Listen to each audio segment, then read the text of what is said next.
Jadi akan lebih indah yang kita usung bukan toleransi, tapi kesetaraan. Jadi tidak ada mayoritas merasa berhutang budi kepada mayoritas. Dan tidak bisa dihindari bahwa mayoritas itu cenderung perilakunya itu sekarang dewek. Arogansi mayoritas itu selalu terjadi di mana-mana.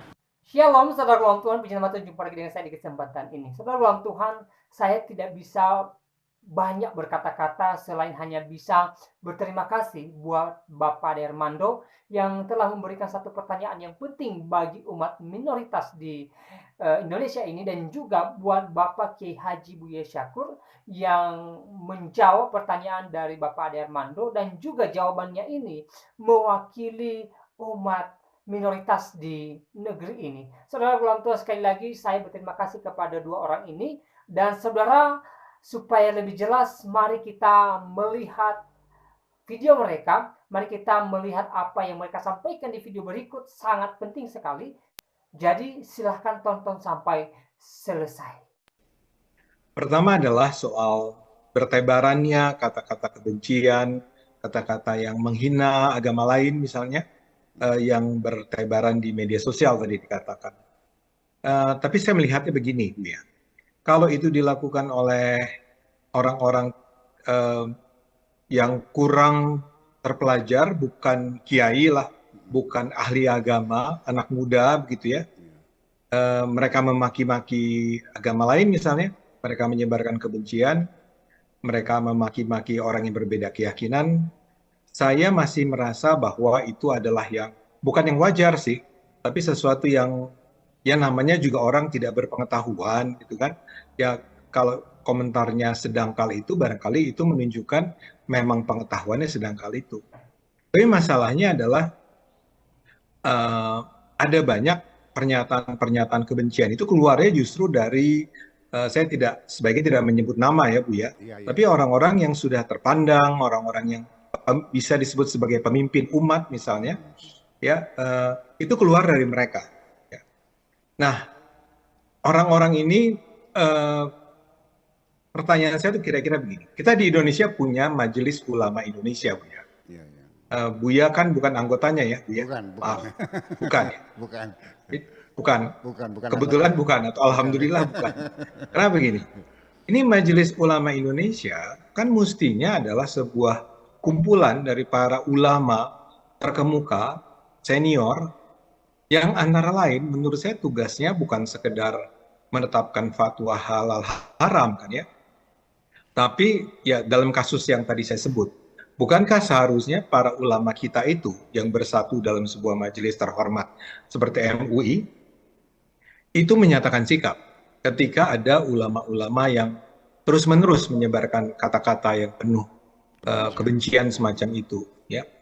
Tapi selama ini kok saya hampir-hampir tidak mendengar, ya, bahwa MUI bersikap tentang apalah, ya, misalnya ada ulama-ulama yang menghina-hina agama lain, yang mengatakan bahwa Yesus kok siapa bidannya Yesus lah, ya, kelahiran Yesus itu di bidannya siapa? Itu kan jelas penghinaan. Dan ada banyak lainnya ya, yang sekarang bertebaran juga di media sosial.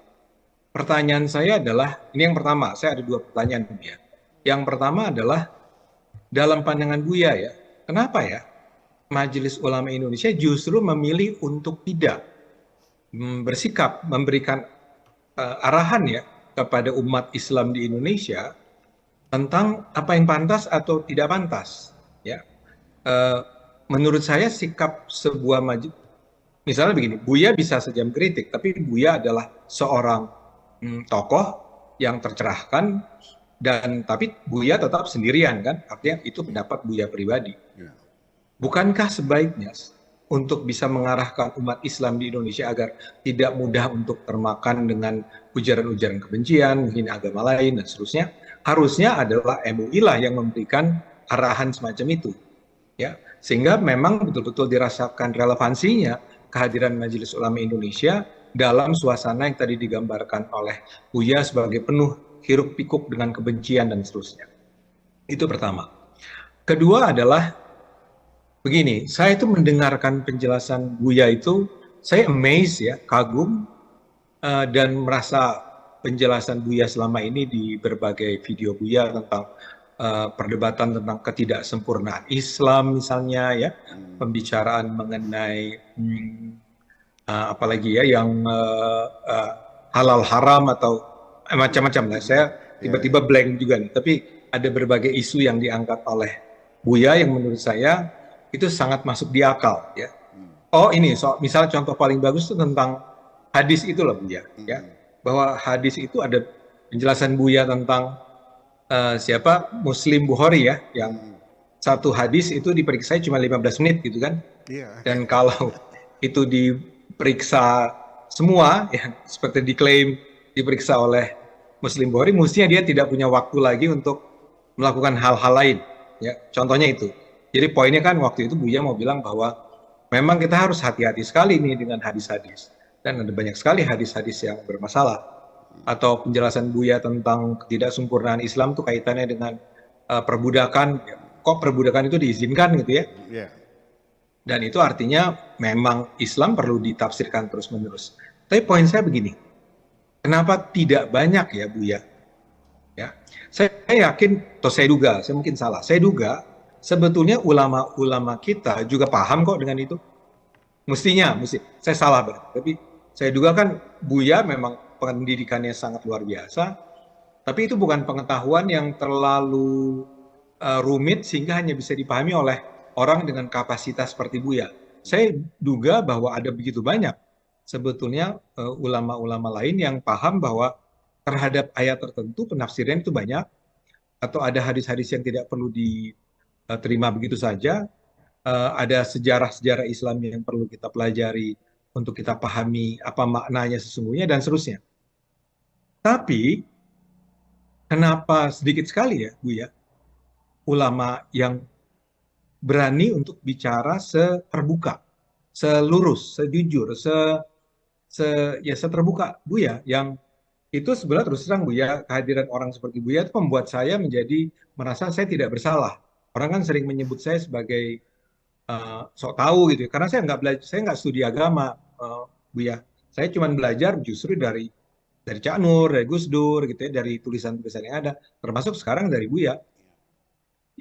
Kemudian saya kutip itu dan saya gunakan dalam berbagai presentasi saya.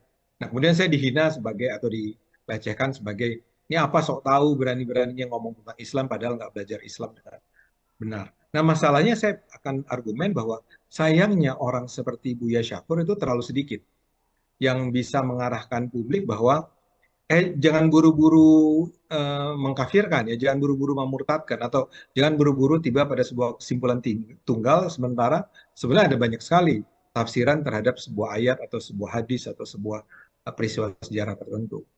Ini maaf kepanjangannya Buya, tapi ini ya karena saya dapat kesempatan ya saya manfaatkanlah sebaik-baiknya. Saya minta maaf buat para peserta diskusi yang lain kalau saya menghabiskan waktu agak lama nih dalam bertanya ini. Terima kasih. Iya, alhamdulillah. Saudara, kita akan mendengarkan penjelasan yang sangat luar biasa dari Bapak Kiai Haji Buya Syakur. Dan sebelumnya pastikan tekan tombol like, tekan tombol subscribe, dan yang lebih penting adalah share video ini sebanyak-banyaknya supaya menjadi berkat bagi banyak orang. Menyapa Bapak Ade Armando. Pertama-tama saya sampaikan ucapan banyak terima kasih dan rasa bangga yang sedalam-dalamnya hari ini kita telah bisa bersambung. Yang bersambung pikiran kita. Kalau jasad mah nggak begitu penting ya. Yang penting ada menyambungnya pikiran. Karena yang bisa merubah adalah pikiran kita, bukan jasad kita. Itu yang persoalan. Sekarang saya ingin mengatakan demikian. Selama ini kan yang didengungkan adalah masalah kerukunan beragama ini berdasarkan toleransi. Saya tidak tertarik dengan toleransi itu. Apa artinya toleransi? Toleransi itu untuk wilayah yang sempit antara suami istri. Suaminya tidurnya mendengkur. Nah, perlu toleransi istri ya dipeluk aja dulu sementara. Kalau sudah tidur suaminya silakan Anda pindah ke ranjangnya, kan begitu. Jadi masalah suami istri, tetangga itu relatif. Tapi dalam kehidupan berbangsa dan bernegara dengan keanekaragaman budaya agama kita, ini bukan toleransi yang kita tuntut, tapi adalah kesetaraan. Ya, setuju nggak? Ini persoalannya. Sebab toleransi itu hanya menyembunyikan kebencian kok. Dan terjadinya melalui bargaining, tawar-menawar. Dan nanti di penghujungnya apa yang terjadi? Pihak minoritas merasa berhutang budi kepada mayoritas. Saya tidak menginginkan ada kelompok masyarakat berhutang budi. Tapi kita menjunjung tinggi kesetaraan berdasarkan undang-undang. Nggak ada beda agama, beda suku, beda warna, nggak ada. Siapapun yang bawa KTP Indonesia, ya berlaku undang-undang untuk Indonesia. Jadi siapapun yang bisa beribadah dengan bebas. Semua orang ya bisa mendirikan tempat ibadahnya. Semua orang bisa kegiatan, bisa berkumpul, sama. Jadi akan lebih indah yang kita usung bukan toleransi, tapi kesetaraan. Jadi tidak ada mayoritas merasa berhutang budi kepada mayoritas. Dan tidak bisa dihindari bahwa mayoritas itu cenderung perilakunya itu sekarepe dewek. Arogansi mayoritas itu selalu terjadi di mana-mana. Di jalan raya saja yang ugal-ugalan sedan apa bus? Kenapa bus? Karena merasa besar. Semua orang merasa besar, itu arogansinya tinggi. Berikan kesetaraan. Jadi termasuk juga undang-undang tentang penistaan agama bagi saya menjadi masalah. Jadi ini penistaan agama ini jangan-jangan ini alat bagi mayoritas untuk menekan minoritas sebetulnya. Bisa terjadi nggak Pak Armando? Undang-undang iya alat yang dipakai oleh mayoritas untuk menekan kelompok minoritas. Dan tidak seimbang akhirnya. Kalau iya kan seperti itu. Kemudian juga ini gara-gara umat Islam meyakini Islam sudah sempurna, itulah yang menyebabkan umat Islam sekarang sudah tidak lagi berpikir. Karena sudah sempurna, selesai. Pak Tato, ketika Anda sudah merasa kaya, masih rajin usaha enggak? Enggak. Kalau Anda sudah merasa pinter, masih belajar enggak? Enggak.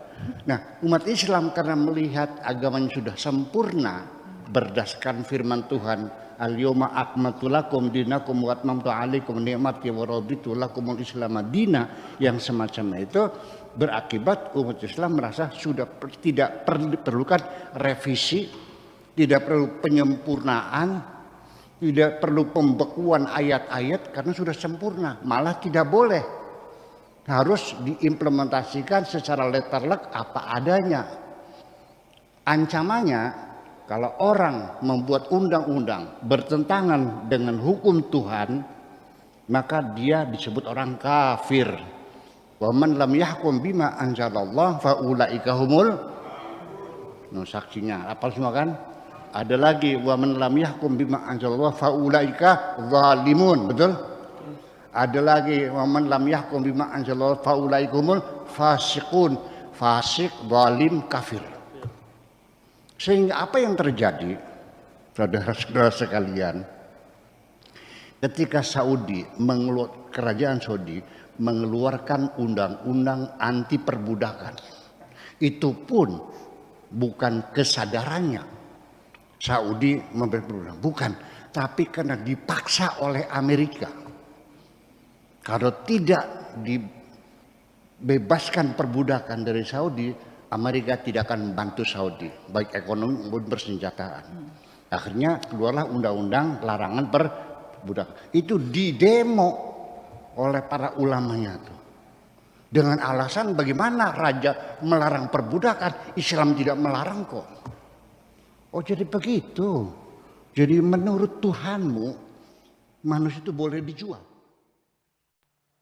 Baik, saudara Tuhan, itu videonya kita sudah simak apa yang mereka bahas di video tadi, dan semoga cuplikan video tadi memberkati kita, memberikan kita pemahaman, pengertian baru tentang indahnya toleransi. Dan saudara dalam Tuhan, saya tidak panjang lebar menyampaikan pesan melalui video ini. Saya hanya mau katakan kiranya apa yang disampaikan oleh Bapak Kiai Haji Buya Syakur di video tadi memberkati kita sekalian. Dan saudara dalam Tuhan, di kesempatan ini saya mau katakan kepada kita, apapun yang kita alami hari-hari ini, seperti apa keadaan kita, mari kita tetap berserah kepada Tuhan, mari kita percayakan segala persoalan kita kepada Tuhan, dan mari kita percaya bahwa Tuhan senantiasa ada menolong saya dan saudara. Jadi hal yang terpenting adalah kita tetap berserah kepada Tuhan dan percaya akan kuasa Tuhan, dan juga hidup dalam firman Tuhan. Nah, saudara dalam Tuhan, kiranya video singkat ini memberkati kita, dan Tuhan Yesus memberkati kita semua. Shalom.